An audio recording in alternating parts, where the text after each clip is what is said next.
আমি অত্যন্ত আমি একটা মানে বলছি যে এখানে একটা মানে বেশ আশঙ্কাজনক পরিস্থিতি তৈরি হচ্ছে যদি আমরা ঐকমত্যে না থাকতে পারি। এক দুই হচ্ছে যে সরকারের কোর্টে অবশ্যই বল, যেহেতু ওনারা ওনাদের দায়িত্ব শেষ করে দিয়ে দিয়েছেন এবং সরকারকে মানে অবশ্যই সবার সাথে আলাপ আলোচনা করে একটা ঐক্যবদ্ধ সিদ্ধান্তের দিকে যেতে হবে। কি ঐক্যবদ্ধ সিদ্ধান্ত? প্রধান উপদেষ্টা সবাইকে নিয়ে বেশ আয়োজন করে যে জুলাই জাতীয় সনদ সই করেছেন, সেই জুলাই জাতীয় সনদ কিন্তু একটা পেপার না, একটা বুকলেট মানে বই বেরিয়েছে। সেই বইয়ে 1 থেকে 84টি মানে সংস্কার প্রস্তাব আছে এবং যে সমস্ত সংস্কার প্রস্তাবের নোট অফ ডিসেন্ট আছে, কারা কারা নোট অফ ডিসেন্ট দিয়ে সেটা লেখা আছে এবং প্রত্যেকটা নিচে একটা নোট লেখা আছে। নোট আবার বলি যে তবে এই প্রস্তাবগুলো সবাই যার যার ইস্তেহারে দিবেন এবং যারা ম্যান্ডেট পাবেন তাদের প্রস্তাব অনুযায়ী এটা বাস্তবায়ন হবে। তাহলে বাস্তবায়ন পদ্ধতিও বলা আছে। এই যে অ্যাজ এ হোল জুলাই জাতীয় সনদটা ইনক্লুডিং দি ঐকমত্য, নোট অফ ডিসেন্ট এবং নোট, সেখানে নোট দেওয়া আছে কিভাবে বাস্তবায়ন হবে। পুরো পেপারটাকে আপনি হ্যাঁ বলবেন। হ্যাঁ বলার মানেটা হচ্ছে আপনি এটা বাস্তবায়ন হয়ে গেল না। হ্যাঁ বলার মানেটা হচ্ছে আপনি এটাকে অনুমোদন করলেন, যেটা কেবলমাত্র পার্লামেন্টকে একটা বাধ্যবাধকতা করে। এখন এই যে বাস্তবায়নের পদ্ধতিটা বলা আছে, এটা সবাই আপনি বলছেন। হ্যাঁ বলা মানে এই নোট অফ ডিসেন্ট বাস্তবায়নের পদ্ধতি কিভাবে হবে সেটা বলে দিয়েছেন।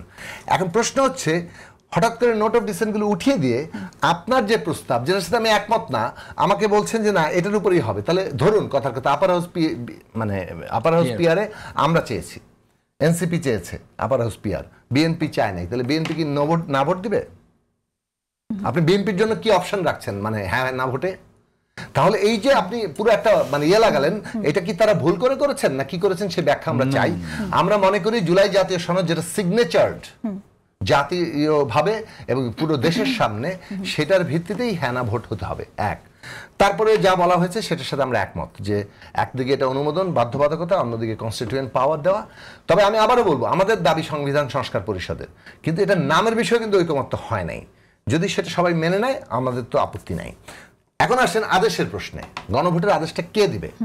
আমি যেটা বলতে চেয়েছি যে যদি ধরেন আদেশ নামে আপনি দিলেন, কিন্তু আপনি আদেশ নাম দেন আর রহিম করিম যে নামে নাম দেন, বেসিক্যালি এটা রাষ্ট্রপতির নামে যখন কোনো কিছু যায় তখন সেটা অধ্যাদেশ, মানে এটা হচ্ছে আইনগত দিক থেকে অধ্যাদেশ, নাম আপনি যাই দেন। সুতরাং এটা যদি জুলাই জাতীয় সনদ বাস্তবায়ন আদেশও হয়, বেসিক্যালি এটা একটা অধ্যাদেশ 93 অনুযায়ী। যদি আপনি এটাকে রাষ্ট্রপতির মাধ্যমে না দিয়ে প্রধান উপদেষ্টার মাধ্যমে দিতে যান, সেক্ষেত্রে এটার কোনো কনস্টিটিউশনাল ব্যাখ্যা নাই। এটা আপনাদেরকে ওরা এনসিপির দাবি হচ্ছে এটা জুলাই অভ্যুত্থানের ভিত্তিতে দিতে হবে, কিন্তু জুলাই অভ্যুত্থানের ভিত্তিতে দিলে কনস্টিটিউশন এখানে যে বাইপাস হচ্ছে, এটার মীমাংসা কি? আমরা বলেছি এটা নিয়ে আমরা আলোচনা করতে চাই, আলোচনা করি, আসি আদেশের কি রকম একটা রূপ দাঁড়াতে পারে আমরা সবাই মিলে আবার ঠিক করি, এটা এই পথটা ঠিক করা যাবে। ফলে দুটো প্রশ্ন আমরা খুব জরুরি ঝামেলা দেখছি। একটা হচ্ছে আদেশের বাস্তবায়ন নিয়ে ঐকমত্য তৈরি করা দরকার, আর কেন গণভোটের প্রস্তাবের মধ্যে যে সনদ যাবে সেখানে নোট অফ ডিসেন্ট এবং নোট মানে বাস্তবায়নের যে নোট সেটাকে বাদ দেওয়া হলো, সেইটা আমরা এখনো পর্যন্ত পরিষ্কারই নই। এবং এটা কিন্তু এটা পলিটিক্যাল পার্টিগুলোর মধ্যে প্রবল ডিসইউনিটি তৈরি করবে এবং এটা এমন একটা পরিস্থিতি সৃষ্টি করবে যেটা আসলে আমাদের নির্বাচনী প্রক্রিয়াটাকে পুরোপুরি একটা ঝুঁকির মধ্যে ফেলতে পারে।